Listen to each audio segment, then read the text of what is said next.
final game of the season and it ends in defeat. What are your thoughts? Bitterly disappointed. We've lost another game at home, which, we planned all week. But yes, it's just overall disappointment at this moment in time. Did you use the league positions and the fact that there could be as much as £10,000 extra in central funding as part of any team prep or going into this game? No. We used the fact that we're playing a good Widnes team with our former boss and them sorts of things we spoke about. Financial funding. No, it wasn't mentioned all week. It was about us trying to be the best version of ourselves we could be. With a patched up, depleted set of players. And with wholesale changes, do you feel that some of those players who were playing their last game for the club, have let themselves down this afternoon, Mark? I'm not going to single individuals out. I think it's been a disappointing season. I think that's pretty evident. So, individuals today, I'm not going to start singling individuals out. It's not been good enough for a long period of time, which is, why we're in the situation we're in, and why there's going to be wholesale changes over the winter. The game itself was very flat and disjointed. What do you put that down to? Obviously, another makeshift half-back partnership with obviously Jacob Hookham and David Gibbons. Yeah, I think it's been a really strange mood all day. With what's happened over the last few days with the Queen and everything. It's just been a real sombre, and strange is the best way I can describe it. Last few days, so it felt like that today. What was the mood in the dressing room at the end, Mark? Was there, like, with so many players playing the last game, was it a bit of disappointment, bit of sadness? Yeah, bitterly disappointed. There's some boys down there that are in tears. I don't mind telling you, our club captain's in floods of tears down there because he's made the decision that this is the last game for the club. So, there's a lot of disappointment. But there's a lot of emotion down there as well. On Steve Crossley himself, did a couple of stints, got over the line for a try. I guess that's something for me, to my ears. That was the loudest cheer of the afternoon. Yeah, and I thought he played well, Steve. I thought he carried the ball north for us with a bit of aggression and a bit of grunt, which is good. It's what we asked him to do. So I thought he conducted himself well today. Just on Steve, Mark, was he made an offer, or has he just decided to move to pastures new on his own accord? I'll let Steve discuss Steve if that's all right, Mick. It's up for Steve to talk about that. Second half, Widnes got a bit of a roll on, and it was those two quick fire tries, I think, from Ollie Brooks, and then Matty Fozzard that ultimately left you with too much work to do. Yeah, our discipline wasn't good enough all day, and discipline isn't just about conceding penalties. It's about minor details and really homing in on them minor details. And we start the second half, we kick the ball straight out on the full, which puts them in good ball. And for the next 5-6 sets, there's penalty try. And we spoke about discipline at half time. We spoke about the attention to detail that we need, and we didn't come up with it in the second half there. And we give a good team far too much ball and far too much field position, and in the end it's burnt us. When you mentioned discipline, I think it was 15 penalties conceded and 4 set restarts. How much of a issue is that going to be moving into the off season for you to try and rectify and change? Some of them was stone cold penalties, and there's no denying it. Some of them was there's a couple where they've just got to be a little bit smarter and a little bit over eager and things like that. And then there's a couple that I didn't understand, and the one in the first half there where the guy's playing the ball and pushes both markers over and it becomes a penalty. But listen, there's no excuses.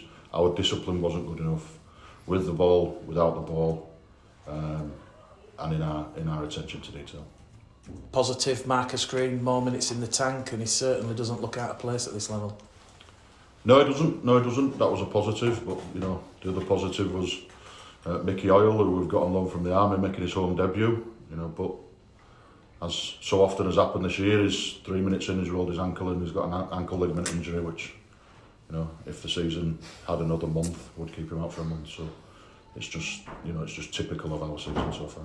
And I think from the commentary box, Mark, I think it was about 10 minutes to go, I'm looking around, certainly on the touchline near yourself and Lee, and you've got Jordan Lilly in the boot, you've got Miles Lawford in the sling, you've just got players battered, bruised, walking wounded. I think it kind of hits home when you actually see the players out there who would potentially be playing out there on the field, on the sideline in protective boots and slings. Yeah, there's plenty of that, and if people saw behind the scenes what's gone on at Tom this week, just to get 17 blokes out there, massive respect to Eben Sker and Jordan Baldwinson, who probably shouldn't have played today. They were probably a week or two away from being right, but both of them have put their hand up for the cause and committed to the boys, and they've got a job done out there. So, like you say, there's broken thumbs, there's shoulders, there's ankles, there's all sorts going on in it. On the recruitment, Mark, Tom Holmes has been announced on a 2-year deal. Brad Foster, how is the recruitment looking moving into 2023? It's busy. Yeah, it's busy. There's a number of players we're talking to, and how it works is I identify a player and I have the initial chat with him, and then it goes upstairs to our CEO, and he tries to make the financials work with said player. So there's a lot of things going on at the moment in the background, and fingers crossed they'll start to fall into place soon. Mark, obviously it's been a tricky thing all season really, that you've never quite seemed to unlock getting the attacking right at Odsal. I mean, I think defensively largely you were pretty decent today in terms of defending your own try line, but obviously we only got a couple of tries, and obviously it was a lovely one, particularly the one for Matty in the corner. But is that something that has to be a priority for next year, working out how you're going to sort of be more of an attacking threat on this pitch at Odsal? Because it's not easy, but other teams obviously have shown that it's possible. Yeah, we've got to be better at Odsal, no doubt, but again, just to have a settled spine is an absolute necessity. Mick's just mentioned Tom Holmes there, so we're absolutely intent on not making next year anywhere near possible to go through what we've been through this year. So 2 to stroke 3 first team half-backs is not enough. No. So we're addressing that problem now, and we're trying our best to make sure that should we pick up a couple of injuries in that position next year, then we're not in the same situation we're in now. With Tom, is that kind of the perfect sign? You've got someone at half-back, you need the numbers there. He's someone that's got experience of what it takes to be up at the top level in this league. He's got Super League experience. Is that exactly the kind of person you're looking to bring in?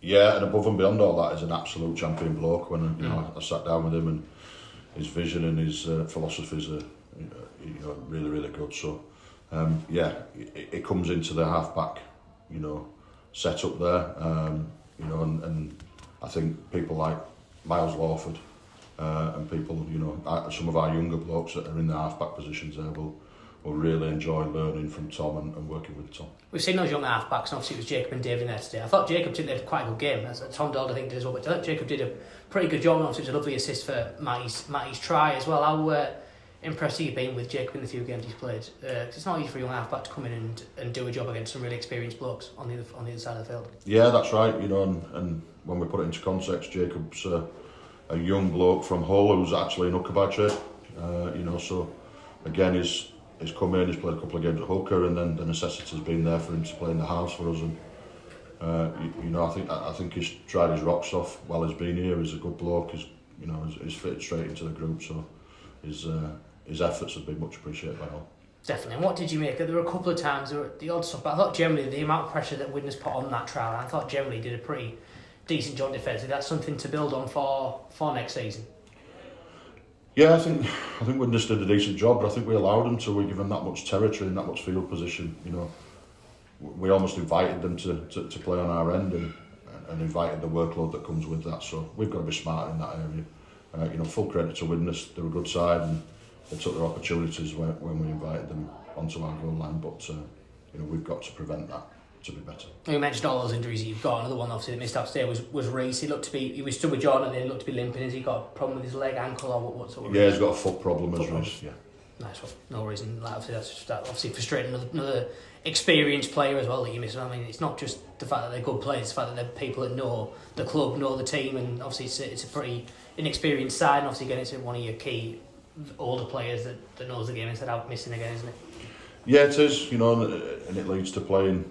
You know, Joe Burton in the centre there, who's a full-back stroke winger, and you know, it just sums up where we've been over the last couple of weeks. But you know, we're not after any sympathy. We're not. You know, it's what it is. It's sport, and we need to put a squad together that's big enough to deal with it next year. And just one final one from me, Matt. What would the obviously it came through that Tom Doyle's got a 3-game ban coming for next year. I mean, A, will you appeal that, and B, does that count in friendlies or will it only affect competitive games? Are you not sure of that yet? I'm awaiting confirmation on that, and you know, we're not going to appeal it. Okay. No. I don't think there's any point in that. Fair enough. Thanks a lot, Matt. Only question I've got probably is a more general one. You've talked a lot about half-backs, and obviously you've lost a lot of those through injury as the season's drawn on. How big a blow to the whole season was the winter loss of, or inability to tempt Joe Keys to come here and him going to Halifax rather than... At the time, Keith, yeah, I wasn't involved. You know, that wasn't a personal thing, but to your predecessor, to the club as a whole, I know a lot of the fans kind of expected last winter that it was almost a done deal that Keys, if he was going to drop away from OKR, would come back here, because he played a couple of games on loan at the end of last season, didn't he? He did, and Joe... I take it for granted, and all of a sudden he turns up at Halifax. Yeah, listen, I can't tell you why he ended up at Halifax and he didn't end up here, because you know, I wasn't involved in them dealings at that time. It was again, that was something above my pay grade as the assistant at the time. But you know, Joe Keys is a fantastic player, isn't he? He's doing wonderful things at Halifax, and we're very lucky to have him. You know, that's all I can say on that. He's not my player, you know, so I won't comment on that.